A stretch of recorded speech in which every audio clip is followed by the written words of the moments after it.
नमस्कार, मेरा नाम हिमांशु धवन और आज इस बेसिक पॉइंट पे हम वेरिकोसील के ग्रेडिंग के बारे में डिस्कस करेंगे।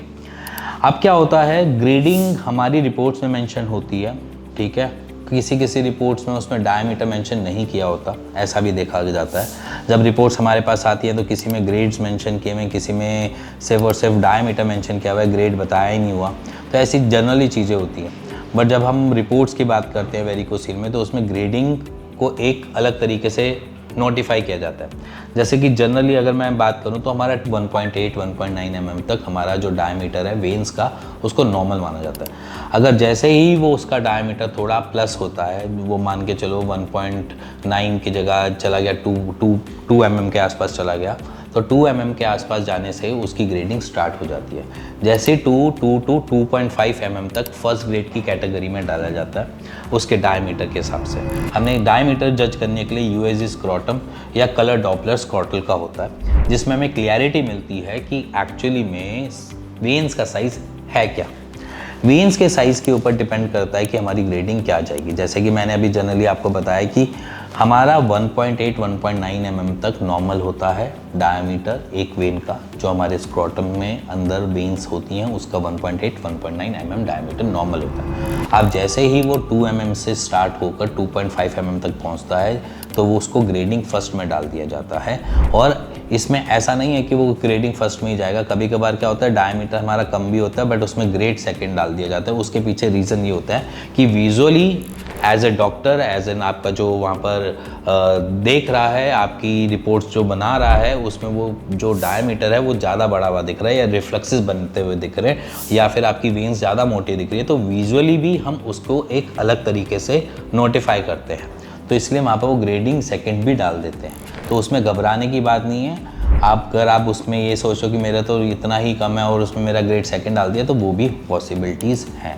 तो ग्रेडिंग डिपेंड्स ऑन कितनी सीवियरिटी है उस जगह की, डायमीटर क्या कह रहा है, इन सारी चीज़ों को कैलकुलेट करके बनाया जाता है। तो जैसे ही 2.5 से अबव जाता है उसको ग्रेड सेकंड में डाल देते हैं अप टू 3, और 3 mm से ऊपर जाता है तो थर्ड ग्रेड डाल देते हैं 3 to 3.5, और जैसे ही 3.5 से अबव जाता है उसको फोर्थ ग्रेड की कैटेगरी में डाल देते हैं।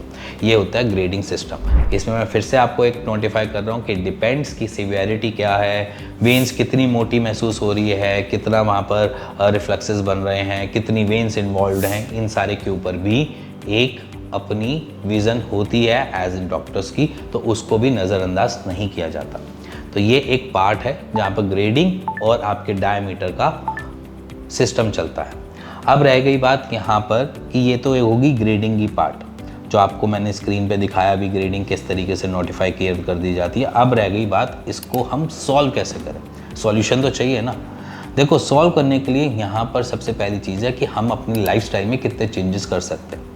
आप समझो वेरिकोसील जो है वो बेसिकली जन्मजात की कोई प्रॉब्लम नहीं है। मैं बचपन से लेकर कभी पैदा नहीं होता वेरिकोसील। ये प्रॉब्लम होती है हमें लाइफस्टाइल डिसऑर्डर से। मतलब कि हम डे टू डे की रूटीन में कुछ ऐसी गलतियां बार बार कर रहे हैं जिसकी वजह से वेरिकोसील पनपा हमारे शरीर के अंदर। तो अगर हम लाइफस्टाइल के ऊपर आज से काम करना स्टार्ट करते हैं तो ये अपने आप ही कट डाउन होना चालू हो जाता है। अब कट डाउन करने के लिए सबसे पहली चीज़ समझो कि हमने क्या ऐसी गलतियां की हैं अपनी डे टू डे की रूटीन में जिसकी वजह से मेरे को प्रॉब्लम आ रही है ना। तो अब जनरली क्या होता है कि पेशेंट को कॉन्स्टिपेशन होती है मोस्ट ऑफ द केसेस में जहाँ पर वेरिकोसील देखा जाता है। अब कॉन्स्टिपेशन एक कारण बन सकता है आपके वेरिकोसील का, तो कॉन्स्टिपेशन को या कब्ज़ को हटाने का हाथ से काम करो। चाहे उसमें इसबगोल लो, चाहे त्रिफला का चूरन लो, कुछ भी ऐसा करो जिससे आपको कॉन्स्टिपेशन नहीं मिले। अब सेकंड पार्ट पे आते हैं। ये तो हो गया आपका कॉन्स्टिपेशन रिलीफ ट्रीटमेंट, जिसके अंदर हम कॉन्स्टिपेशन ना बने और हमारा डायमीटर और आगे ना बढ़े। इसी के बाद सेकंड आते हैं हमारी डे टू डे की रूटीन, जिसमें हमें एक्सरसाइज की रिक्वायरमेंट होती है, जिसमें हमारे रिफ्लेक्सेस ना बने और उस डायमीटर को और ना बढ़ाए। तो एक आपके सामने स्क्रीन पे मैंने एक एक्सरसाइज खुद भी कर रखी है, जाकर आप उस वीडियो को भी देख सकते हो साइड बाय साइड। यहाँ पर भी मैंने पॉज स्क्रीन पे शेयर कर रखे हैं, आप इनको देखो और अपने घर में रोज़ सुबह और रोज़ रात को करना स्टार्ट करो। ईजी एक्सरसाइज है, कोई मुश्किल नहीं है। पैरों को ऊपर उठाना है और सिर्फ रिलैक्स होना है, सिर्फ रिलैक्स, इसके अलावा कुछ नहीं।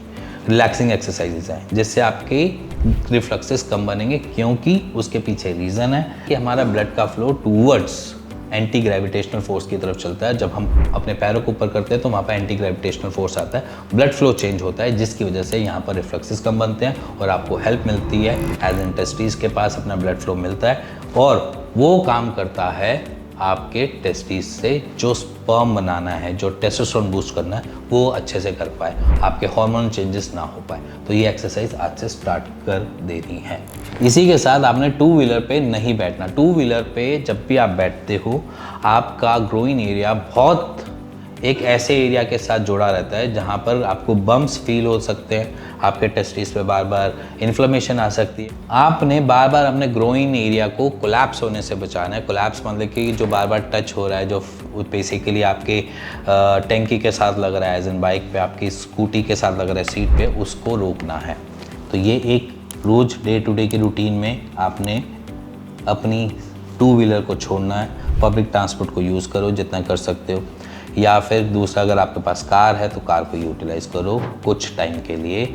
उसके बाद आप इसमें थोड़ी सी खुद से ही रिलैक्सेशन देख सकते हो।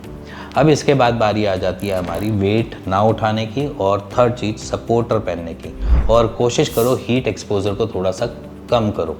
अगर आप गांव में रहते हो और आपका भरी दोपहरी में घूमने फिरने का काम ज़्यादा है तो आप उस चीज़ को थोड़ा सा रोकेंगे।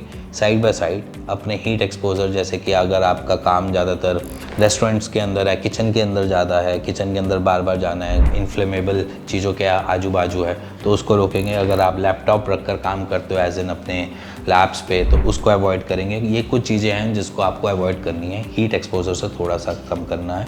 साइड बाय साइड सपोर्टर पहनना ज़रूरी है, मैंडेटरी है। ये कुछ ऐसी चीज़ें हैं जिससे आप अपने वेरिकोसील को कंट्रोल में ला सकते हो आज से और अभी से।